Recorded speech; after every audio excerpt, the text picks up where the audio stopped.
Hello and welcome to Wednesday, the Day of Wens. Now, last week, some interesting piece of media came out. Very interesting to say the least. And it's something that a lot of people have been looking forward to, and something that and I guess a lot of people have also been kind of skeptical about. And that would be the Avatar The Last Airbender live action. For those who don't know, the Avatar: The Last Airbender series was a show that aired, I want to say like 2005, and went on for 3 seasons, and had a spin-off called Legend of Korra. Um, it had a bunch of comics, and there it was basically like a cultural phenomenon. It was a Nickelodeon show, and I was the ripe old age of 8. My brother was 5 when the show came out, and it stopped airing when I was 11 or 12, and when my brother was 8 or 9. And it is wild, to say the least, that this show exists. For many people, it's one of their favorite shows, and for a lot of people, it is the peak of children's media. I'm sure there are other shows. I know, there's some amazing contemporary shows that are wonderful for children, but this one's different.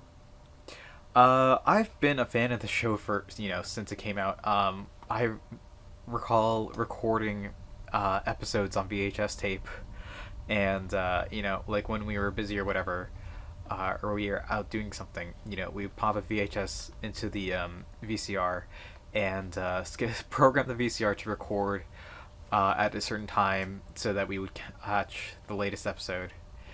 This is before DVR, before TiVo, before everything, and it was so it was something that I feel like is missed today. It was that important. Recording your favorite show. Uh, and over time, I eventually came to own the DVD box collection. I got this back in 2017 as a prize for something. Uh, and more recently, I picked up the Blu-ray collection.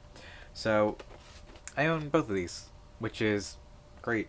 I don't own anything of Korra. I probably should pick that up, but um, this one is still sealed, and I'm pretty sure I've never played these. It's it's it's a powerful series. Um,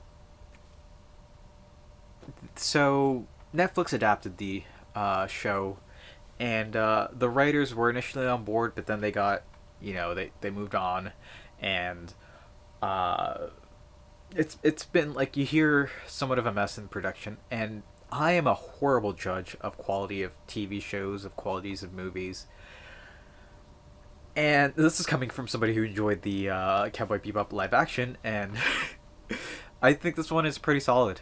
The Avatar adaptation. There are certain things that are missed. Uh, if I check the episode listing real quick, um, something like the we see pretty much the first 4 episodes, first 5 episodes. We miss the one where with Haru and the whole ship. Uh, Episodes, the Winter Solstice with Spirit World, Roku. The water bending scroll kind of gets skipped over with the pirates, but we do get introduced to, um, what do you call it? What's her name? The one woman with the Shirshu.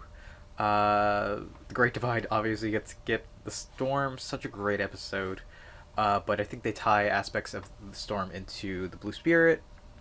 Fortune Teller gets skipped. Bato gets skipped. Deserter gets skipped.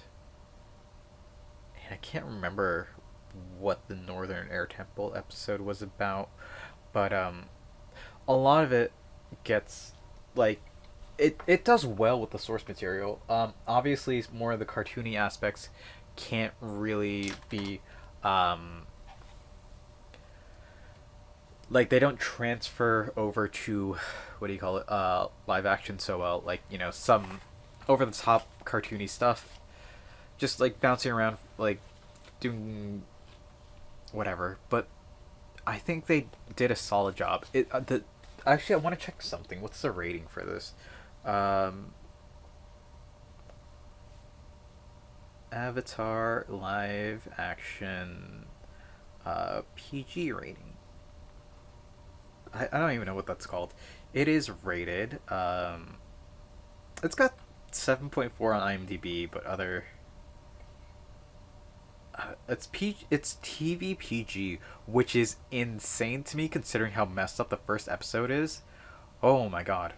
Um, Individually, there's some pretty solid. Like the reviews are pretty solid on IMDb. 7.5. It's the first episode. 7's pretty low, but the finale has like solid. Like it's pretty decent, and that's impressive. I know, like I still need to watch One Piece, but this I feel like this show deserves a lot more. Um, it's the only children's show that really talks about genocide. Like, how do you explain that to a child? Like, that's just a wild concept. Um, it deals with so much emotion. Like, uh, and what's the rating on this? Like, it's like Y7 or PG or TV PG? You don't say on the box. Does it say on the DVD? If this, there we go. It does not. That's odd. Not rated. Okay, it's not rated. Avatar on DVD is not rated. What is this rated? Is it not rated either? Not rated. Okay. That's fine. It's probably like TVY or yeah, it's Y7 or something. Cause yeah, like my family was obsessed with it. My aunts like love this show. Everybody like I know, like all my family love this show, and it really felt like even like it was a show made for children, but adults really could appreciate it. Shows like the only one that really comes to mind right now is Bluey because that's just a whole thing, but um, it really is just like the pinnacle of children's media. There will never be a show that deals with the like this kind of thing, probably ever again. And well, like there's a lot of love behind that, and there's so much attention to detail. Um, there it like you do wish that there was more. Another two episodes will really let the characters breathe, because this is a very um, tightly written production, the with the show itself, like the original animation. Um, like I said, there's a couple episodes that didn't make it. Like the ones that really add character development. The Storm, for example, was really like shoveled into the Spirit episode, like the one with Heibai. Um, Things like what was it? The Fortune Teller and the Great Divide were really like the ones that really added more to the world. Except the Great Divide, that's the whole thing. Uh, they added a lot, and that's kind of missing from the show, from the Netflix adaptation. As season 2 and season 3 progress, you know, everything gets tighter. Things aren't really too much important. Uh, like there aren't really like anything like it. It's a show that you need to watch in order. Um, like just looking through episode lists. Um, yeah, season 2 and season 3 are very very tightly written, and pretty much every episode is essential. There's a couple that add character development. For example, season 3 is the beach. Nightmares and Daydreams probably doesn't need to exist, but it's a very fun episode, and it makes like that's what I'm saying. Like an episode like Nightmares and Daydreams can't exist in live action because it's too serious a production, and that's I feel like that's very something lacking when you adapt any really cartoon anime kind of thing into a live action. Again, I'm a horrible judge of this. Like I really like when people like take the source material and add twists to it and have fun with it. Um, there's like what's this? Is it Jet? I think it's Jet. Cowboy Bebop Jet. Like Jet is like amazing in Cowboy Bebop's live action. Um, the way he's just like loves his daughters, like it's so good, and like that's something that you don't get in the original source material, and it's just like of course that makes sense. That's how his character would be. And one of the things that I know there are a lot of gripes with, which is an odd thing to say, but they remove Sokka's sexism because it's a huge part of his character growth, and it changes a lot in the Kyoshi's Warriors episode from the original series. But this adaptation just does away with it for whatever reason. It they got rid of like a few things, and like these are questionable choices, but like it makes sense. Um, but like imagine seeing like sexism in a children's show. That's wild. Genocide in a children's show is insane. Like you have a blind character, you have all of these things. Like disabled people. Like you meet a kid who's disabled, who's got like broken legs or whatever, or like can't walk, and he's flying around living his best life. Like you do not see this in children's media, and if you do, they're portrayed as they're slightly different. It's like how to, it's showing children like how to behave around these people. It's not like, oh no, like you don't think anything different. It's like this kid is living his best life. Uh, the world's greatest Earthbender happens to be a blind girl who's what, like 8 or something. She's super young. Um, it's just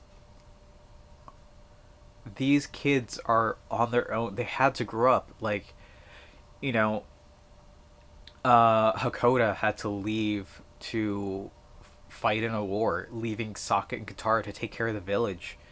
Katara being the only waterbender, like not like her mother sacrificing herself. There's so much to the show, and like